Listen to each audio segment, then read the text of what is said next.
আসসালামু আলাইকুম। আশা করি সকলে সবাই ভালো আছেন। আমিও ভালো আছি আলহামদুলিল্লাহ। টেক অরণ্য বিডি ইউটিউব চ্যানেলের পক্ষ থেকে সবাইকে স্বাগতম।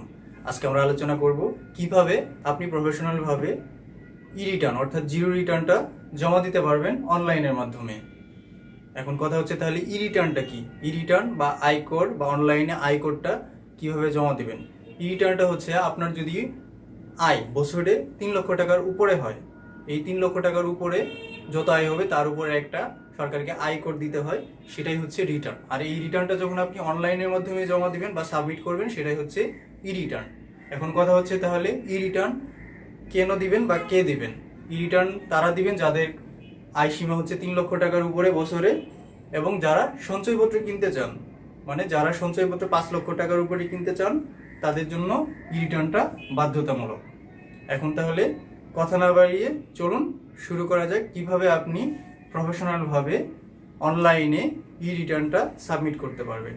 Let's start. অনলাইনে জিরো রিটার্ন দাখিল করার জন্য আপনাকে প্রথম আপনার ব্রাউজার থেকে রিটার্ন দিয়ে সার্চ করতে হবে। আমি রিটার্ন লিখে সার্চ করলাম। সার্চ করার পরে আমাদের দেখেন অনেকগুলো ওয়েবসাইট দেখাচ্ছে। এর মধ্যে থেকে আপনি সবার উপরের যে ওয়েবসাইটটা আছে অর্থাৎ etax.br.gov.bd এটাতে ক্লিক করুন। ক্লিক করার পরে আমাদের হচ্ছে ওয়েবসাইটটা ওপেন হয়ে গেল। এর মধ্যে থেকে আপনার ই-টিন, ই-রেজিস্ট্রেশন, ই-ট্যাক্স পেমেন্ট অনেকগুলো অপশন পাবেন। এর মধ্যে থেকে আপনি শুধু রিটার্নটাতেই ক্লিক করবেন।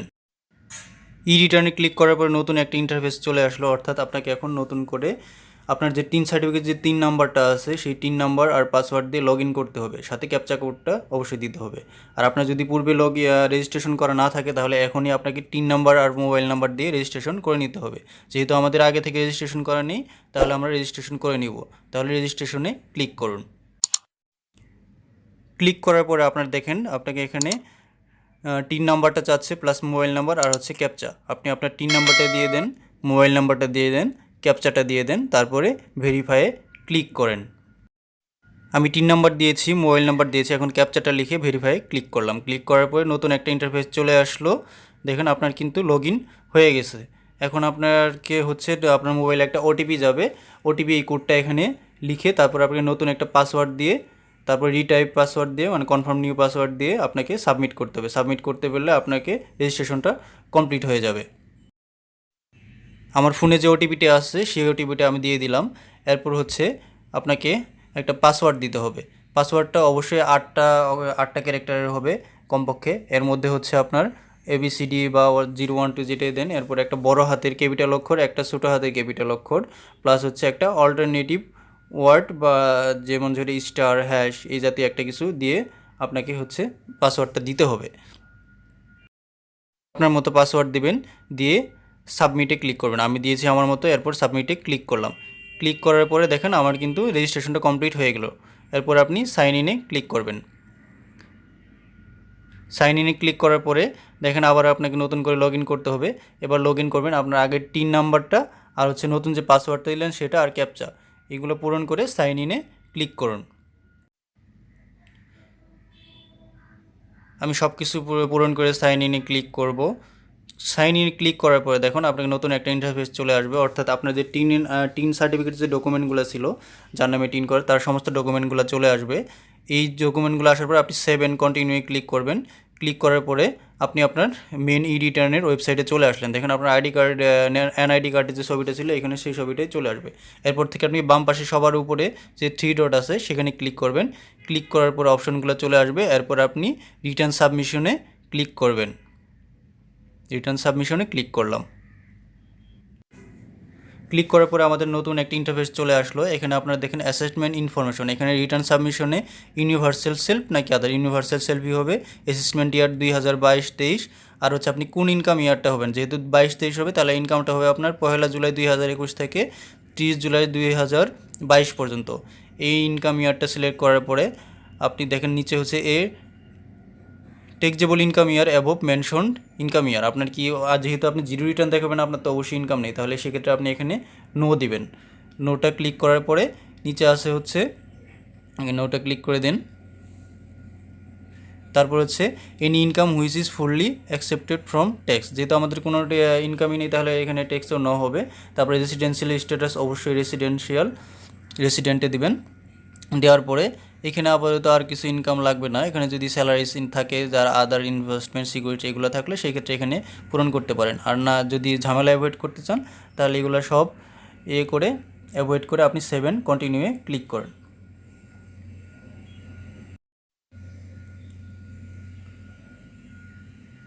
এরপর হচ্ছে আপনার তারপর চলে আসলো দেখুন এডিশনাল ইনফরমেশনে, এখানে কি হচ্ছে ক্লায়েম টেক্সট আর রোবেটো ফর ইনভেস্টমেন্ট, আপনি কি ইনভেস্টমেন্টের থেকে কোনো প্রকার ট্যাক্স পাবে কিনা তারা এখানে ন দিবেন।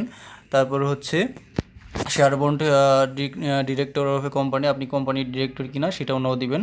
আর যদি আপনার এখানে গ্রোস 40 লক্ষের উপরে হয় তাহলে ইয়েস দিবেন, না হলে নো। তারপর হচ্ছে যদি মোটর কার থাকে তাহলে ইয়েস দেবেন, না হলে নো। এখানে নো দেওয়াই ভালো। Have a property in a city corporation, যেহেতু যদি না থাকে তাহলে নো। এরপর হচ্ছে 10B is not mandatory, still want to submit, এখানে ইয়েস দিয়ে 7 কন্টিনিউ দেন। দেওয়ার পরে চলে আসলো আপনার এক্সপেন্ডিচার, এখানে হচ্ছে আপনার এটা প্রথমটা ইয়েস দিবেন।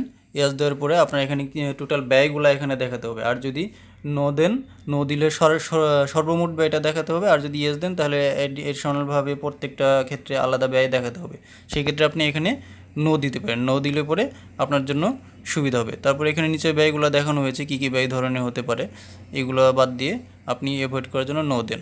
নো দিয়ে আপনার টোটাল ব্যয়টা এখানে লিখে দেন, বিগত এক বছরে আপনার যত পরিমাণ ব্যয় সেই পরিমাণ ব্যয়টা এখানে লিখবেন। আমি দিলাম এখানে বিগত এক বছর আমার ব্যয় হচ্ছে 1,20,000 টাকা। এটা দেওয়ার পরে আমি 7 কন্টিনিউ দেব। এরপর আমার নেক্সট পেজ আসলো হচ্ছে অ্যাসেট অ্যান্ড লায়াবিলিটিস, অর্থাৎ আপনার কী কী অ্যাসেট আছে আর কী কী লায়াবিলিটি আছে। অ্যাসেট মানে আপনার টোটাল সম্পদটা, লায়াবিলিটিস হচ্ছে টোটাল দায় বা ঋণ। এখন আমরা যা আগে যে হচ্ছে 1,20,000 টাকা যে আমরা এক্সপেন্ডিচার দেখালাম বা খরচের দেখালাম, দেখেন এখানে আমাদের ফান্ড আউটপুট ইনকাম ইয়ারে 1,20,000 টাকা কিন্তু চলে এসেছে। এরপর আপনি হচ্ছে আপনার অ্যাসেটটা ফিল আপ করবেন, অ্যাসেটে ক্লিক করুন। এখন এসেটে হচ্ছে আপনার বিভিন্ন ধরনের এসেট আছে, যেমন বিজনেস ক্যাপিটাল, আপনার যদি বিজনেস ক্যাপিটাল থাকে সেটা দেবেন। নন এগ্রিকালচারাল প্রপার্টি, এখানে নন এগ্রিকালচারাল প্রপার্টি যেহেতু আমি একটা হচ্ছে হাউস ওয়াইফ হচ্ছে একটা ইনকাম জিরো রিটার্ন সাবমিট করছি, সেক্ষেত্রে আমি নন এগ্রিকালচার প্রপার্টি বসত বাড়ি বা এটা যে পরিমাণ জমি আছে এখানে ডিসক্রিপশনে অ্যান্ড লোকেশনে দেবেন আপনার ল্যান্ড। তারপরে হচ্ছে টাইপ অ্যাকুইজিশনে দেবেন, তারপর টাইপ অফ অ্যাকুইজিশনে দেবেন হচ্ছে আপনার ইনহেরিটেন্স, যেহেতু আপনি পারচেসও করছেন না গিফটও পাচ্ছেন না। ইনহেরিটেন্সে দিয়ে এরিয়া অফ প্রপার্টিতে হচ্ছে আপনার কী পরিমাণ হচ্ছে এখানে প্রপার্টি আছে সেটা আপনার হচ্ছে ইউনিটটা হিসাব করে এখানে দিয়ে দেবেন।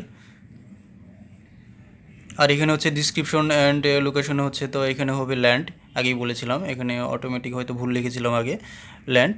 আর এখানে হচ্ছে এরিয়া অফ দ্য প্রপার্টি, আগে ইউনিটটা সিলেক্ট করে নেবেন কোন ইউনিট আপনি দিতে চান। একর্সে দিয়ে আমি একর্সে দেবো, এই জন্য একর্স সিলেক্ট করব। এখন আমি হচ্ছে এখানে ল্যান্ডের পরিমাণটা দিয়ে দেবো 0.11। আর হচ্ছে এখানে আগের বিগত বছর হচ্ছে এই টোটাল ল্যান্ডটার ভ্যালু কত ছিল সেই ভ্যালুটা এখানে দিয়ে দেবেন। আর পরবর্তী ইয়ারের হচ্ছে ভ্যালুটা কত হবে বা বর্তমান সেটা হচ্ছে পরবর্তী ঘরে দিয়ে দেবেন। আমি মূল্যটা হচ্ছে 1,65,000 দিলাম এবং বর্তমান ভ্যালুটাও 1,65,000 দিলাম। আমার এই পার্টের কাজ শেষ। এখন যাব হচ্ছে agriculture property. Agriculture property same, ডিসক্রিপশনের লোকেশনে হচ্ছে লিখবেন ল্যান্ড, টাইপ অফ অ্যাকুইজিশনের সেম আগের মতোই সব কিছু, এবং এরিয়া প্রপার্টি আপনার টোটাল এরিয়া প্রপার্টি দেবেন, ইউনিট কতটুকু দিবেন, এবং কস্ট অফ ভ্যালু হচ্ছে পূর্ববর্তী বছর কত ছিল, বর্তমানে মানে বছরের শুরুতে কত ছিল আর এখন কত সেটা দিবেন, দিয়ে হচ্ছে পূরণ করবেন। আমি বর্তমান মূল্য দিলাম 9,90,000 টাকা। তাহলে হচ্ছে আমার এগ্রিকালচার নন এগ্রিকালচার প্রপার্টি হচ্ছে ফিল আপ করা হয়ে গেল। এখন যদি আপনার আলাদা কোনো অ্যাসেট থাকে তাহলে দিতে পারেন। ফাইন্যান্সিয়াল অ্যাসেট যদি শেয়ার ডিবেঞ্চার থাকে, সেভিংস অ্যাকাউন্ট থাকে, ফিক্সড ডিপোজিট, লোন যদি কাউকে দিয়ে থাকেন, আদার ফাইন্যান্সিয়াল অ্যাসেটগুলো থাকলে এখানে দিতে পারেন, না থাকলে দেবেন না। মোটর কার যদি আগে সিলেক্ট করে থাকেন বা থাকে দিবে, নাহলে দিবেন না।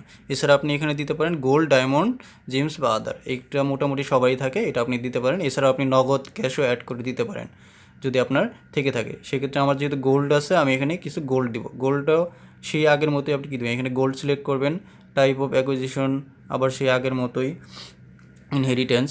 এখন হচ্ছে আপনার এখানে টোটাল হচ্ছে এটার ইউনিট কত, আগে ইউনিটটা সিলেক্ট করেন। কিভাবে দিবেন, আমি দিলাম ভরিতে, যে কই ভরি এটা দিবেন, আর হচ্ছে বর্তমান ভ্যালুটা দিবেন। আমি 2 ভরি স্বর্ণের হচ্ছে 1,50,000 টাকা ভ্যালু একটা দিয়ে দিলাম। এখন হচ্ছে এখানের কাজ মোটামুটি আপনার শেষ।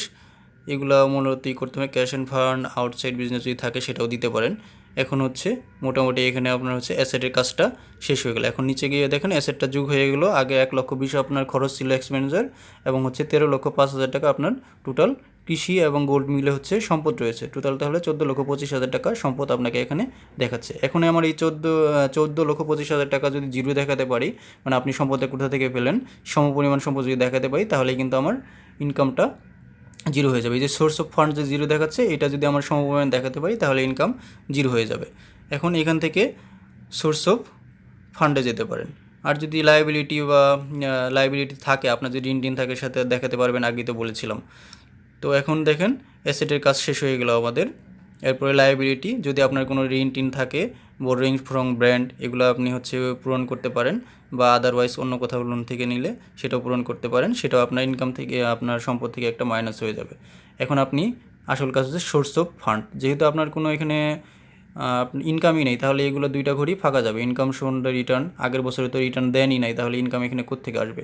তাহলে আপনি যেটা করবেন, নেট আদার্স রিসিভসে গিয়ে হচ্ছে এখান থেকে আদার্স রিসিপ্টসে ক্লিক করবেন। এখান থেকে পার্টিকুলার্সে লিখবেন আপনার কী কী ইনকামগুলো আসে, কোন কোন ক্ষেত্র থেকে হচ্ছে আপনার সম্পদগুলো দেখাচ্ছেন। যেমন এগ্রিকালচার, আমি দেখেছি এগ্রিকালচার, গোল্ড, এক্সপেন্ডিচার, এই 3টা জিনিস দিয়ে আমি এখানে লিখে দেব। আমি আপনার পার্টিকুলার্সগুলো লিখে দিলাম। এখন রেফারেন্সটা হচ্ছে আপনি কার কাছ থেকে সম্পদটা পেয়েছেন বা কীভাবে পেয়েছেন। এখানে আমি দিলাম হাজব্যান্ড, তিনি তার হাজব্যান্ডের কাছ থেকে পেয়েছেন। পরবর্তীতে অ্যামাউন্ট, টোটাল যে অ্যামাউন্টটা হচ্ছে আপনার ওখানে সম্পদের পরিমাণ, সেই অ্যামাউন্টটা দেবেন। অর্থাৎ আমাদের যে ওখানে টোটাল সম্পদটা বের হলো, এক্সপেন্ডার মানে খরচ প্লাস আপনার হচ্ছে সম্পত্তি গোল্ড আর কৃষি জমি মিলে এখানে 14,25,000 টাকা, এটা আমরা এখানে বসিয়ে দেবো, 14,25,000 টাকা। তাহলে দেখেন আমাদের এখানে হচ্ছে টোটাল ডিফারেন্সটা জিরো হয়ে গেল, অর্থাৎ জিরো রিটার্নের জন্য যে শর্তটা ছিল জিরো, সেটা হয়ে গেল আপনার। এরপর সেভ এম কন্টিনিউয়ে ক্লিক করুন। এরপরে নতুন যে ইন্টারফেসটা চলে আসলো, দেখেন এখানে হচ্ছে ট্যাক্স অ্যান্ড পেমেন্ট। এখানে আপনাকে দেখা হবে আপনি কী পরিমাণ ট্যাক্স পেমেন্ট করতে পারবেন, মানে কী পরিমাণ ট্যাক্স পেমেন্ট করতে হবে। যেহেতু আমাদের জিরো রিটার্ন, কোনো ইনকামই নেই, সেক্ষেত্রে আমাদের কোনো ট্যাক্স এখানে পেমেন্ট করতে হবে না, সেই জন্য জিরো দেখাচ্ছে সব কিছু।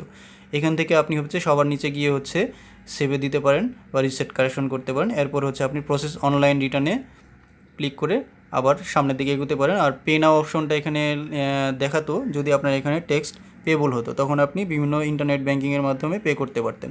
যেহেতু আপনার কোনো ট্যাক্স নাই, সেক্ষেত্রে আপনি প্রসেস টু অনলাইন রিটার্ন এখানে ক্লিক করতে পারেন। আর যদি আপনি হার্ড কপির মাধ্যমে জমা দিতে চান, তাহলে প্রসেস টু অফলাইন পেপার এখানে ক্লিক করলে আপনি হার্ড কপিগুলো পেয়ে যাবেন। তাহলে আমরা প্রসেস টু অনলাইন রিটার্ন এখানে ক্লিক করে নেক্সটে যাব। আমাদের যে নতুন ইন্টারফেসটা চলে আসলো, দেখেন আমাদের হচ্ছে অনলাইন রিটার্ন বা এই রিটার্ন জিরো রিটার্নটা, আপনার টোটাল ডকুমেন্টটা চলে এসেছে। রিটার্ন ফর্মটা আপনার ছবি সম্মিলিত হয়ে অটোমেটিক আইডি কার্ড থেকে ছবিটা নিয়ে নিয়েছে। এখানে টিন নাম্বার এবং রিটার্নের ডেট, ইয়ার সব কিছু আছে। আপনার টোটাল আয় ব্যয় এখানে দেওয়া আছে, যেহেতু কোনো আয় নাই তাই আয় জিরো। আয় যেহেতু জিরো, তাহলে ট্যাক্সের পরিমাণও জিরো। টোটাল এক্সপেন্ডিচার, সম্পদ সব কিছু এখানে আছে। এরপর আপনি এই যে ভেরিফিকেশনে এখানে একটা টিক মার্ক দিয়ে হচ্ছে সাবমিট রিটার্নে যাবেন। আর সাবমিট করার আগে অবশ্যই সব কিছু আবার ভালোভাবে দেখে নেবেন। সাবমিট করলাম রিটার্ন। এরপরে হচ্ছে do you want to submit return, এখানে একবার ইয়েস দিলে সাবমিট হয়ে গেল। এটা করার পরে দেখেন আপনার হচ্ছে এখানে একটা রেফারেন্স নাম্বার দিয়েছে, অর্থাৎ আপনার রিটার্ন সাবমিশন হয়ে গেছে। এরপর আপনি যদি অ্যাকনোলেজমেন্ট রিসিপ্টটা রিসিভ করবেন, এখান থেকে আপনার হচ্ছে প্রাপ্তি স্বীকারপত্রটা পাবেন। এটা ছাড়া কিন্তু হচ্ছে আপনি যখন সঞ্চয়পত্র করবেন, এই রিসিপ্ট কপি তো অবশ্যই দিতে হবে এবং আপনাকে সংরক্ষণ করতে হবে। তাহলে অ্যাকনোলেজমেন্ট রিসিপ্টে ক্লিক করুন। ক্লিক করলে আপনার রিসিপ্টটা চলে আসবে। ক্লিক করলাম, করার পরে দেখেন ই রিটার্নের অনলাইন সাবমিশন কপিটা আপনাকে দিয়ে দেওয়া হলো, অর্থাৎ অ্যাকনোলেজমেন্ট রিসিপ্টটা দিয়ে দেওয়া হলো। এটা আপনি সংরক্ষণ করবেন, করে রেখে দেবেন। তাহলে আপনার জিরো রিটার্নটা সাবমিশন হয়ে গেল। এই কপিটা আপনি অবশ্যই সংরক্ষণ করবেন এবং সঞ্চয়পত্র করার ক্ষেত্রে অবশ্যই এই কপিটাও জমা দিতে হয়। তাহলে আশা করি সবাই বুঝতে পেরেছেন কিভাবে আপনারা অনলাইনে জিরো রিটার্নটা সাবমিট করবেন। প্রথমে আপনি হচ্ছে ওয়েবসাইটে ঢুকবেন, ঢুকার পরে সেখান থেকে হচ্ছে লগ ইন করতে হবে। লগ ইন করার আগে আপনাকে যদি লগ ইনটা করা না থাকে তাহলে আপনার যে টিন সার্টিফিকেট নাম্বারটা আছে, টিন নাম্বারটা দিয়ে এবং হচ্ছে আপনার মোবাইল নাম্বারটা দিয়ে আগে রেজিস্ট্রেশন করে নিতে হবে। রেজিস্ট্রেশন করার পর আপনি লগ ইন করবেন। লগ ইন করার পরে হচ্ছে আপনার টোটাল ইনকাম তো জিরো অবশ্যই থাকবে, যেহেতু জিরো রিটার্ন সাবমিট করবেন। আর যদি ইনকাম থাকে ইনকাম দেবেন। এরপর হচ্ছে আপনার অ্যাসেটগুলো দিবেন, যদি লায়াবিলিটি থাকে লায়াবিলিটি দিবেন। এরপর হচ্ছে আপনার এক্সপেন্সগুলো দিবেন। দেওয়ার পরে আপনার যে এই সোর্সটা আসলো, আপনার এই ইনকাম সোর্সটা বা আপনার সম্পদগুলো যা আসলো, এই সম্পদটা কোন জায়গাতে আসলো সেই সোর্সটা দিবেন। দেওয়ার পরে দেখবেন যে রিটার্নটা হচ্ছে জিরো হয়ে যাবে। এরপর আপনি সবকিছু চেক করে সাবমিট করবেন। এটাই হচ্ছে জিরো রিটার্ন। আর অবশ্যই প্রাপ্তি স্বীকারপত্রটা সেখান থেকে ডাউনলোড করে নেবেন। আশা করি আজকের ভিডিওটি ভালো লেগেছে। সবাই ভালো থাকবেন, সুস্থ থাকবেন। অবশ্যই একটা লাইক, কমেন্ট এবং শেয়ার করবেন। আর যারা নতুন সাবস্ক্রাইব করে পাশে থাকবেন। থ্যাংক ইউ, ভালো থাকবেন।